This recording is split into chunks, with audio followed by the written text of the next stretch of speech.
Hi, I'm Neil Lucas Edge. I'm Christina. And I'm Martin Hitch. And we are IV. We're a family and friends design collaborative. Our work aims to celebrate the co-sentience of everything in the environment, living and non-living, past and present, I and me. Yeah, I mean, I think even like the way the side yard is used echoes that, right? Like you talking about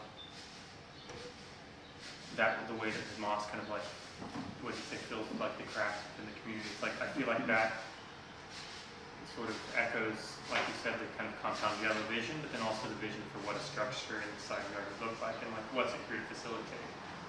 So you're making like life-size rubber duckies? Exactly.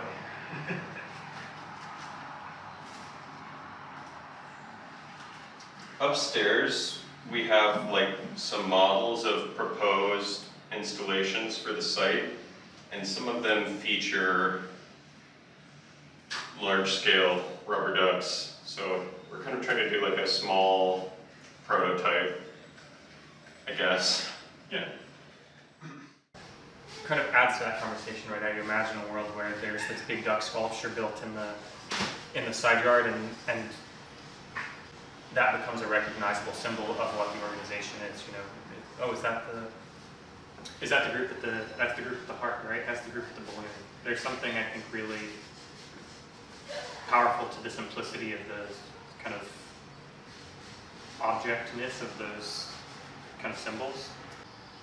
Yeah, I think we were really inspired initially by Compound Yellow's vision of the art space as something ecological, or what they called a mushroom, and how an art or event space can act as a kind of rhizomatic connection between the various threads of the city fabric. Their vision of the mushroom is kind of similar to a description we had of our infrastructural projects as moss, or the idea of the community or the art space as a mushroom is kind of similar to our idea of creating urban infrastructure more like moss, like something that is growing in between the kind of cracks and crevices. Hi, I'm Subin, and I just graduated from SAIC, and I just started the summer internship at Compound Yellow.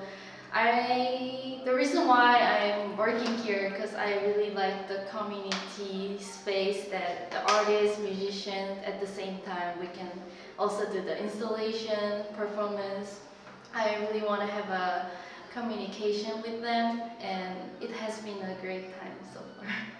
You know, seating infrastructure for barbecues in the side yard, and it's also a curiosity for school students that are walking past. You know what I mean? How many times while we've been here have we seen like somebody, like a group of kids chained together, hand in hand, you know what I mean, that are like gawking at the chickens or curious about, you know, what's going on in the side yard. It's like, I feel like the programming of this, I mean, honestly, even being here is more than we were imagining it. Like, as much as you kind of imagine how it spills out into the community in the model, like seeing how much spillover there is between the side yard and the community and the street, and you know what I mean, like the public, I think is like the most unique thing about the side yard as a site, for sure. We were kind of originally asked to put together a proposal, like we said, for a stage structure, for a space for kind of community gathering and seating and infrastructure. Hi, my name is Rachel. I go to Elmhurst University out here. I'm studying art business and art history, and I'm one of the summer interns here with Laura at Compound Yellow. I joined because I thought this was a really cool space. I thought it was really unique the way that she took such a small area and turned it into something so big and communicating. So that was, yeah. And kind of in thinking about what that would look like, we'd never been to the site, we weren't particularly familiar exactly with the organization, and so we were invited out this week. There was an opening in the gallery space here, and so we kind of started brainstorming in parallel to how we could fill the space, to how we could fill the gallery space, and what we could do kind of as a community event while we were here for the week. And we really thought it would be important to have community input because the organization, Compound Yellow, is so focused on serving the community and sort of the way that its programming relates to Oak Park and to Lake Street. Like, we really wanted to have a space for community input, and so we kind of did a lot of brainstorming as to how we could engage with community members and even engage with members of the organization, kind of as we were developing these projects. And so a lot of what this show kind of becomes is almost like a behind-the-scenes look at our process as well. And so we were working on our own on these models that we kind of used to ideate these concepts, and we were thinking, if we have this gallery space available, if we know we want to have feedback from the community on these spaces, what if we kind of use the opportunity to come into this gallery and to present the ideation process to the community and present Hi, I'm Angie Leonard, and I'm an arts administrator, and I'm a new volunteer here at Compound Yellow, and I'm excited to help organize music events, exhibition events, installations, all sorts of fun stuff, and also pet the chickens. Yeah, and part of the idea behind the exhibition and behind what we've produced is that we've kind of started brainstorming and started this process of ideation, and in the gallery itself we'll have templates available for anybody who visits to draw or sketch out their own ideas and visions of what the space can be, and they'll be invited to pin them up in the gallery alongside our own ideas. And once the gallery is over on July 29th, we'll collect all those ideas and compile them into a booklet that we will then kind of take into account as we develop the final design for the side yard. I think in all of the proposals, something that was really important to Compound Yellow and to us was to create these different levels and spaces for people to interact with, and to try to create a variety of experiences for users, places for people to seek out and find and to adapt to their specific needs for that day. Yeah, start from the beginning. I'm Neil Lukasich, I'm Martin Pitch. and together we're two parts of the design collaborative I/the. All of our projects celebrate the co-sentience of everything in the environment, living and non-living, past and present, I and thee. Our all of our individual background is sort of in architecture, but our projects kind of range in scale from residential remodels to large-scale art installations to kind of speculative work like this.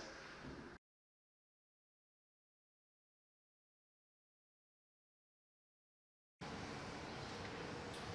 think kind of across the board with the proposals, especially knowing that we would be presenting these kind of as models as part of this gallery show, we kind of began to give ourselves permission to sort of explore a variety of levels of complexity and feasibility and conceptual,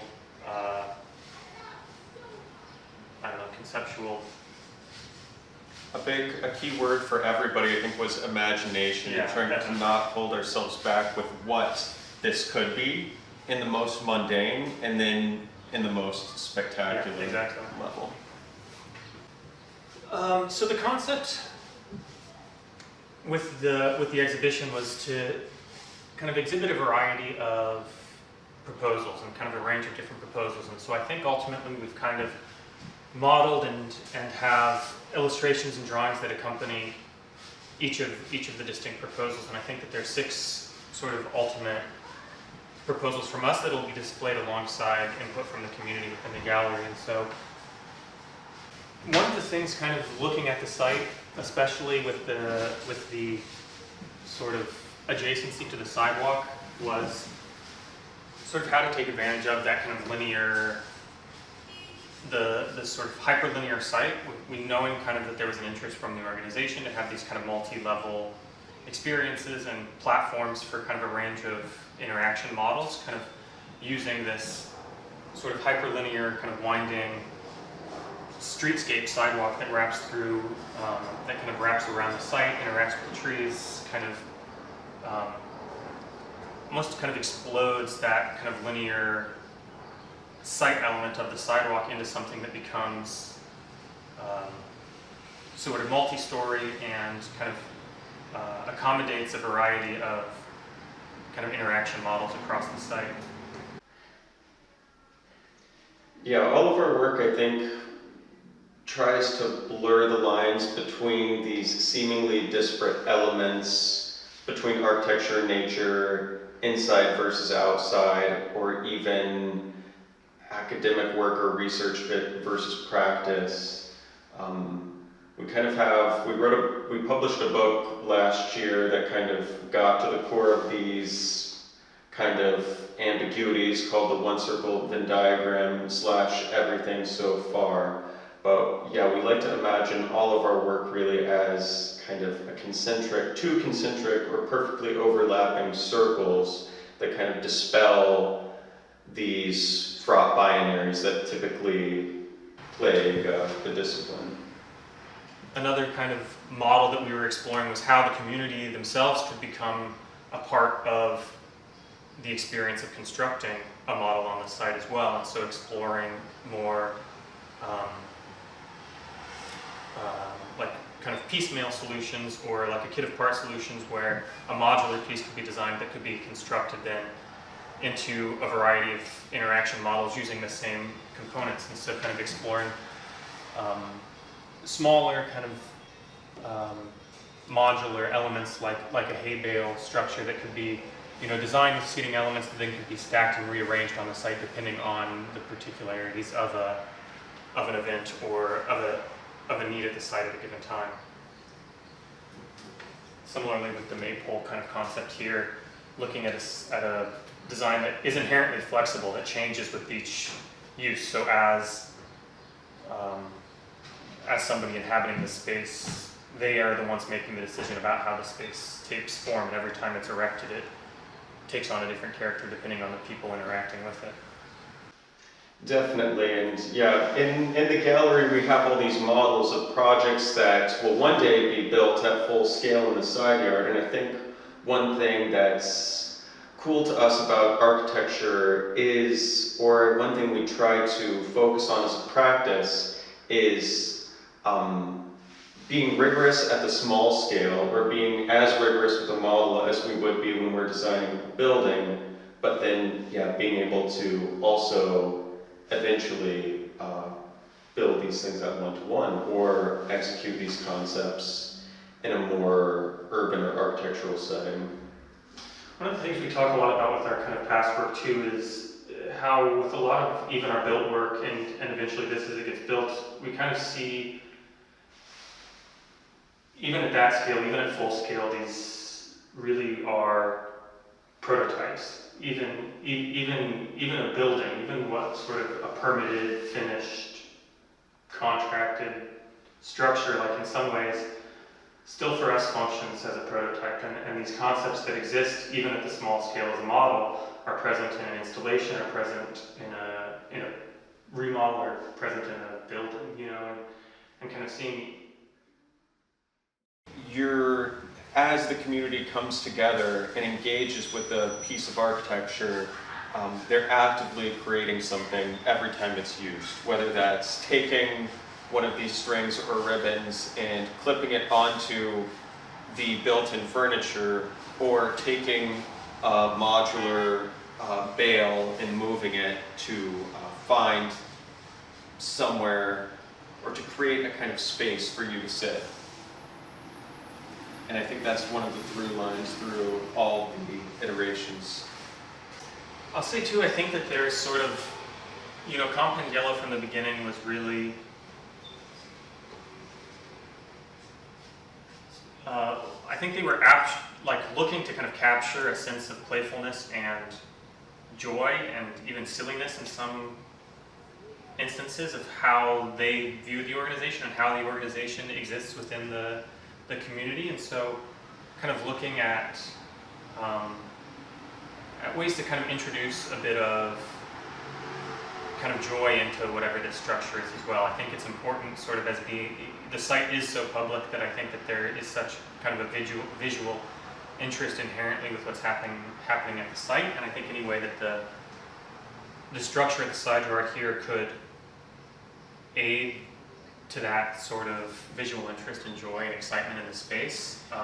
And we really wanted it to draw people Yeah. in, so to engage with the sidewalk and the context, but then to break or expand the sidewalk so that people feel invited to step into this space, whether there's an event happening or whether they're just passing by Yeah.